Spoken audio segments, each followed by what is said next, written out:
നിങ്ങൾക്ക് ഇങ്ങനെ വിഷം തന്നെ വിൽക്കണം എന്നുണ്ടെങ്കിൽ വല്ല എലി വിഷോ മറ്റോ വിൽക്കുന്ന ഒരു ബിസിനസ് സ്റ്റാർട്ട് ചെയ്യുന്നതായിരിക്കും നല്ലത്. അങ്ങനെയാണെങ്കിൽ നമുക്ക് വിഷം എന്ന് പറഞ്ഞിട്ടുണ്ടെങ്കിൽ നിങ്ങളുടെ അടുത്തൊന്ന് വാങ്ങിക്കാനായിട്ട് സാധിക്കും. അല്ലാതെ ഫുഡ് എന്ന് പറഞ്ഞിട്ട് വിഷം വാങ്ങേണ്ട അല്ലെങ്കിൽ വിൽക്കേണ്ട ആവശ്യമില്ലല്ലോ. Hi hello, welcome back to coffee with Sneha. എല്ലാവരും സുഖമായിട്ടിരിക്കുന്നു വിശ്വസിക്കുന്നു. ഞാനും സുഖമായിട്ടിരിക്കുന്നു. അപ്പോൾ ആദ്യമായിട്ടാണ് വീഡിയോ കാണുന്നതെങ്കിൽ ലൈക്ക് ചെയ്യാനും കമൻറ്റ് ചെയ്യാനും സബ്സ്ക്രൈബ് ചെയ്യാനൊന്നും മറക്കണ്ടെന്ന് പറഞ്ഞുകൊണ്ട് നമുക്ക് ഇന്നത്തെ വീഡിയോയിലേക്ക് പോകാം. അപ്പോൾ ഇന്നത്തെ വീഡിയോ എന്ന് പറയുന്നത് തൃശ്ശൂർക്കാർക്ക് വേണ്ടിയിട്ടാണ്. ഞാൻ 24 ന്യൂസിൽ കണ്ടിട്ടുള്ള ഒരു ന്യൂസ് ആയിരുന്നു. നിങ്ങളിൽ പലരും ചിലപ്പോൾ അറിഞ്ഞിട്ടുണ്ടാവും എന്ന് കരുതുന്നു. എന്തായാലും തൃശ്ശൂർക്കാർ അറിഞ്ഞിട്ടുണ്ടാവാൻ വഴിയുണ്ട്. അപ്പോൾ ഈ ന്യൂസ് അറിയാത്തവർക്ക് വേണ്ടി നമുക്ക് ആദ്യം ന്യൂസ് എന്താണെന്ന് നോക്കിയിട്ട് വരാം. തൃശ്ശൂരിൽ ഹോട്ടലുകളിൽ ആരോഗ്യ വിഭാഗം നടത്തിയ പരിശോധനയിൽ പഴകിയ ഭക്ഷണം പിടികൂടി. 5 ഹോട്ടലിൽ നിന്നാണ് പഴകിയ ഭക്ഷണം പിടിച്ചെടുത്തത്. പരിശോധന ശക്തമാക്കുമെന്ന് തൃശ്ശൂർ മേയർ MK വർഗീസ് പറഞ്ഞു. സൂരജ് സജീവ് വിവരങ്ങൾ വച്ചിരുന്നു. സൂരജ്, ആ പരിശോധനയുടെ പശ്ചാത്തലം എന്തായിരുന്നു? കണ്ടെത്തിയത് എന്താണ്? കുറച്ച് നാളുകളായി തുടർച്ചയായി ഈ ഇതിനെക്കുറിച്ച്, അതായത് പഴകിയ ഭക്ഷണം പിടിക്കൽ പരിശോധനയുടെ വാർത്തകൾ കുറച്ച് നാളെ കേൾക്കാതിരിക്കുകയായിരുന്നു. വീണ്ടും തൃശ്ശൂർ ഹോട്ടലുകളിലാണ് ആരോഗ്യ വിഭാഗം നടത്തിയ പരിശോധനയിൽ പഴകിയ ഭക്ഷണം പിടികൂടിയത്. 5 ഹോട്ടലുകളിൽ നിന്ന് പഴകിയ ഭക്ഷണം പിടിച്ചെടുത്തു. ഇനി അതിൻ്റെ ബാക്കി പ്രൊസീജിയർ, നോട്ടീസ് കൊടുക്കുക, അടപ്പിക്കുക, പിന്നീട് അത് ക്ലിയർ ആക്കിയതിനു ശേഷം വീണ്ടും സമീപിക്കുക തുടങ്ങിയ ബാക്കി പ്രൊസീജിയറിലേക്ക് കടക്കുകയായിരിക്കും അവിടെ കാര്യങ്ങൾ. പരിശോധന ശക്തമാക്കുമെന്ന് തൃശ്ശൂർ മേയർ MK വർഗീസ് പറഞ്ഞു. എന്തായാലും പഴകിയ ഭക്ഷണം, ഈ പറയുന്ന ബാക്കി എന്തിൽ തട്ടിപ്പ് കാണിച്ചാലും കഴിക്കുന്ന ഭക്ഷണത്തിൽ തട്ടിപ്പ് കാണിക്കുക എന്ന് പറയുന്ന അങ്ങേയറ്റത്തെ പാപപ്പണിയാണ്, പാപക്രിയാണ്, ചെയ്തുകൂടാ. അപ്പോൾ അവർക്കുള്ള ശിക്ഷ കിട്ടട്ടെ. സൂരജ് സജീവ്, സൂരജ്, ആ പരിശോധനയുടെ പശ്ചാത്തലം എന്തായിരുന്നു? ഹാഷ്മി, തുടർച്ചയായി ഹോട്ടലുകൾക്കെതിരെ പരാതി ഉയരുന്ന പശ്ചാത്തലത്തിലായിരുന്നു ഇന്ന് തൃശ്ശൂർ കോർപ്പറേഷന്റെ ആരോഗ്യ വിഭാഗം ഒരു പരിശോധനയിലേക്ക് കടന്നത്. ആ ദൃശ്യങ്ങളിലേക്ക് പോയാൽ നമുക്ക് പോലും ഇവിടെ നിന്ന് കഴിഞ്ഞാൽ അറപ്പ് തോന്നുന്ന തരത്തിലുള്ള ഭക്ഷണമാണ് ഇപ്പോൾ വിവിധ ഹോട്ടലുകളിൽ നിന്ന് പിടിച്ചെടുത്തിരിക്കുന്നത്. പക്ഷേ തൃശ്ശൂരെ സംബന്ധിച്ച് വലിയ ഹോട്ടലുകൾ അല്ലെങ്കിൽ ഗുണമേന്മയുള്ള ഭക്ഷണം കിട്ടുന്ന ഇടമെന്ന് കരുതി നമ്മൾ ഉൾപ്പെടെ കയറി കഴിക്കുന്ന പല ഹോട്ടലുകളും ഈ പട്ടികയിലുണ്ട് എന്നുള്ളത് തന്നെയാണ് ഈ ആശ്ചര്യപ്പെടുത്തുന്ന സംഭവം. എന്തായാലും മേയർ പറയുന്നത്, മേയർക്ക് ലഭിച്ച പരാതികളുടെ കൂടി അടിസ്ഥാനത്തിലായിരുന്നു ഈ പരിശോധനയിലാണ് ഇപ്പോൾ ഈ 5 ഹോട്ടലുകളിൽ നിന്ന് പഴകിയ ഭക്ഷണം പിടിച്ചെടുക്കുന്നതിലേക്ക് കാര്യങ്ങൾ പോയിരിക്കുന്നത്. അതോടൊപ്പം തന്നെ ഈ ഹോട്ടലുകൾക്ക് നോട്ടീസ് അടക്കം നൽകുകയും ചെയ്തിട്ടുണ്ട്. 21 ഹോട്ടലുകൾക്കാണ് നോട്ടീസ് നൽകിയിരിക്കുന്നത്. ഈ ചട്ടപ്രകാരം പാലിക്കേണ്ട ഈ കാര്യങ്ങൾ ആ ഹോട്ടലുകളിൽ പാലിച്ചിരുന്നില്ല എന്നുള്ളതാണ് കണ്ടെത്തിയിരിക്കുന്നത്. 5 ഹോട്ടലുകളെ കൊണ്ട് പിഴ അടപ്പിക്കുകയും ചെയ്തിട്ടുണ്ട്. 34 ഹോട്ടലുകളിലായിരുന്നു ഇന്ന് ആരോഗ്യ വിഭാഗം പരിശോധന നടത്തിയിരുന്നത്. അങ്ങനെ നടത്തിയ പരിശോധനയിലാണ് ഇപ്പോൾ ഈ 5 ഹോട്ടലുകളിൽ, ദൃശ്യങ്ങളിൽ കാണുന്ന ഈ ഭക്ഷണമെല്ലാം പിടിച്ചെടുത്ത് ഈ 5 ഹോട്ടലുകളിൽ നിന്നാണ്. എന്തായാലും മേയർ ഇത് സംബന്ധിച്ച് പറയുന്നത്, വരും ദിവസങ്ങളിലും ഈ പരിശോധന ശക്തമാക്കാനാണ് തീരുമാനിച്ചിരിക്കുന്നത്. ആഴ്ചകളിൽ 2 ദിവസം തൃശ്ശൂർ നഗരത്തിലെ എല്ലാ ഹോട്ടലുകളിലും പരിശോധന നടത്താൻ തീരുമാനിച്ചിരിക്കുന്നു എന്നും മേയർ വ്യക്തമാക്കുന്നു. ആദ്യം തന്നെ വർഗീസ് ഒരു ബിഗ് സല്യൂട്ട് കൊടുക്കാനായിട്ട് ആഗ്രഹിക്കുകയാണ്. കാരണം സാധാരണയായി ഹോട്ടലുകളിൽ നിന്ന് ഇതുപോലുള്ള പഴയ ഫുഡൊക്കെ പിടിക്കുന്ന സമയത്ത് ആ ഹോട്ടലുകളുടെ പേരൊന്നും മെൻഷൻ ചെയ്യുന്നത് കാണാറില്ലായിരുന്നു. ഇവിടെ വർഗീസ് സാർ ഹോട്ടലിൽ നിന്ന് പഴയ ഫുഡ് കണ്ടെത്തുക മാത്രമല്ല ചെയ്തത്, അദ്ദേഹം ഈ കണ്ടെത്തിയ ഫുഡ് അതാത് ഹോട്ടലുകളുടെ പേര് മെൻഷൻ ചെയ്തുകൊണ്ട് കോർപ്പറേഷന്റെ മുന്നിൽ പ്രദർശിപ്പിക്കുകയും ചെയ്തു എന്നാണ് ന്യൂസിൽ നിന്നും അറിയാൻ കഴിയുന്നത്. സോ അദ്ദേഹം ചെയ്തിരിക്കുന്നത് ഒരു ഗ്രേറ്റ് വർക്കാണ്.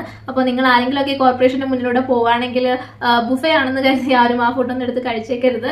നിങ്ങൾക്ക് 8ന്റെ പണി കിട്ടുന്നുള്ളത് ഉറപ്പാണ്. നമ്മൾ എത്രയോ തവണ എത്ര ന്യൂസുകളാണ് കേട്ടിരിക്കുന്നത്, ഷവർമ കഴിച്ചിട്ട് ഫുഡ് പോയ്സൺ ആയിട്ട് എത്രയോ ആളുകൾ മരിച്ചു എന്നുള്ളത്. സോ ഇതേ തെറ്റ് എന്നിട്ടും ഇവർക്ക് ചെയ്യാനായിട്ട് എങ്ങനെയാണ് സാധിക്കുന്നത്? നമ്മുടെ ഫുഡ് ഡിപ്പാർട്ട്മെന്റ് അല്ലെങ്കിൽ ഹെൽത്ത് ഡിപ്പാർട്ട്മെന്റ് ഇത്രയും പുവറായതുകൊണ്ടല്ലേ ഇവർക്ക് പിന്നെയും ഇതേ തെറ്റ് ഇങ്ങനെ കണ്ടിന്യൂ ചെയ്യാനായിട്ട് സാധിക്കുന്നത്?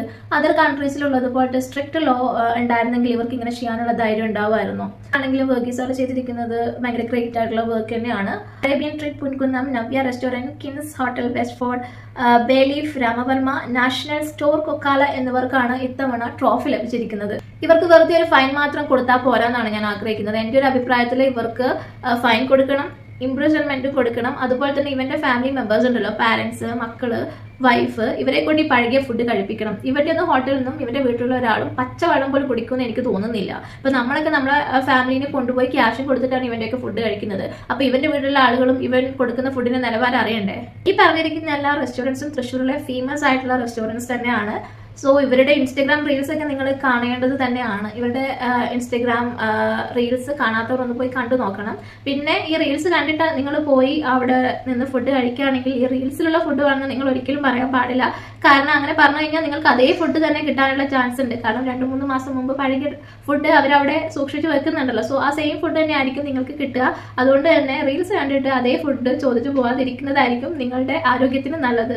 നിങ്ങൾക്ക് ഇങ്ങനെ വിഷം തന്നെ വിൽക്കണം എന്നുണ്ടെങ്കിൽ വല്ല എലി വിഷോ മറ്റോ വിൽക്കുന്ന ഒരു ബിസിനസ് സ്റ്റാർട്ട് ചെയ്യുന്നതായിരിക്കും നല്ലത്. അങ്ങനെയാണെങ്കിൽ നമുക്ക് വിഷം എന്ന് പറഞ്ഞിട്ടുണ്ടെങ്കിൽ നിങ്ങളുടെ അടുത്തൊന്ന് വാങ്ങിക്കാനായിട്ട് സാധിക്കും. അല്ലാതെ ഫുഡ് എന്ന് പറഞ്ഞിട്ട് വിഷം വാങ്ങേണ്ട അല്ലെങ്കിൽ വിൽക്കേണ്ട ആവശ്യമില്ലല്ലോ. എനിക്ക് തോന്നുന്നത് ഈ ഹോട്ടൽ ഓണേഴ്സിൻ്റെ ഒക്കെ ഒരു ചെറുപ്പം മുതലേ ഉള്ള ഒരു വലിയൊരു ആഗ്രഹമാണെന്ന് തോന്നുന്നു, ഒരു മ്യൂസിയം സ്റ്റാർട്ട് ചെയ്യാന്നുള്ളത്. അതുകൊണ്ടാണെന്ന് തോന്നുന്നു ഇവർ പഴയ ഫുഡൊക്കെ ഇങ്ങനെ സൂക്ഷിച്ചു വെക്കുന്നത്. ഇങ്ങനെ പഴയ ഫുഡ് സൂക്ഷിച്ചുകൊണ്ട് ഇവരുടെ ആഗ്രഹം സഫലീകരിച്ച് സംതൃപ്തി അടയുകയാണെന്നാണ് എനിക്ക് തോന്നുന്നത്. ഭക്ഷണത്തിൽ തട്ടിപ്പ് നടത്തുക എന്ന് പറയുന്നത് അങ്ങേയറ്റം ക്രൈമാണ്. എത്ര കുട്ടികൾ വരെ അവിടുന്ന് ഭക്ഷണം വാങ്ങി കഴിക്കുന്നുണ്ടാവും. അപ്പം ഇവർക്കും ജോളിക്കും തമ്മിൽ അങ്ങനെ ഒരു വലിയ ഡിഫറൻസ് ഒന്നും ഞാൻ കാണുന്നില്ല. ജോളി ആകെ 5 പേരെ എങ്ങാനാണ് കൊന്നിട്ടുള്ളത്. ഇവരാണെങ്കിൽ അവിടുന്ന് ഫുഡ് കഴിക്കുന്ന ഓരോ ഇൻഡിവിജ്വൽസിനെയും രോഗികളാക്കിക്കൊണ്ടിരിക്കുകയാണ്. പണ്ടൊക്കെ നമ്മൾ ഈ ക്യാൻസർ പോലെയുള്ള അസുഖങ്ങളൊക്കെ കേട്ടിരുന്നത് TV-യിലും ന്യൂസ് പേപ്പറിലൊക്കെയാണ്. ഇപ്പം നമ്മൾ അറിയാവുന്ന ഒരു സർക്കിളിൽ ആർക്കെങ്കിലും ഒക്കെ ഈ ഒരു അസുഖം കേൾക്കുന്നുണ്ട്. സോ ഇങ്ങനെ അസുഖങ്ങൾ നമ്മുടെ സമൂഹത്തിൽ കൂടാനായിട്ടുള്ള മെയിൻ റീസൺ എന്ന് പറയുന്നത് ഇതുപോലത്തെയുള്ള ഹോട്ടലുകൾ തന്നെയാണ്. ശരിക്കും പറഞ്ഞാൽ ഇവരുടെ രജിസ്ട്രേഷൻ ക്യാൻസൽ ചെയ്യാണ് വേണ്ടത്. അതുപോലെ തന്നെ ഈ ഓണേഴ്സിൻ്റെ ഒക്കെ നെയിമും ഫോട്ടോസൊക്കെ പബ്ലിഷ് ചെയ്യണം. പിന്നെ ഇവർക്കോ ഇവരുടെ ഫാമിലിയിലെ ആർക്കും ഒരു ഫുഡ് റിലേറ്റഡ് ആയിട്ടുള്ള ബിസിനസ് ചെയ്യാൻ പറ്റാത്ത രീതിയിലുള്ള എന്തെങ്കിലും ഒരു രീതിയിലുള്ള ഒരു ലോസും കൊണ്ടുവരണം. ഇങ്ങനെയുള്ള ലോ കൊണ്ടുവന്നാൽ മാത്രം പോരാ, അതുപോലെ തന്നെ ഈ ലോയൊക്കെ സംരക്ഷിക്കപ്പെടുന്ന രീതിയിലുള്ള ഓഫീസേഴ്സും കൂടെ വരേണ്ടതായിട്ടുണ്ട്. പിന്നെ ഈ ഒരു വീഡിയോയുടെ കമന്റ് സെക്ഷൻ നോക്കുകയാണെങ്കിൽ ഈ ലിസ്റ്റ് ചെയ്തിട്ടുള്ള റെസ്റ്റോറൻറ്റ്സിനേക്കാളും മോശമായിട്ട് ഫുഡ് എടുക്കുന്ന വേറെയും പല റെസ്റ്റോറൻറ്റ്സുകളുടെ നെയിമുകൾ മെൻഷൻ ചെയ്തിട്ടുള്ളതായിട്ട് നിങ്ങൾക്ക് കാണാനായിട്ട് സാധിക്കും.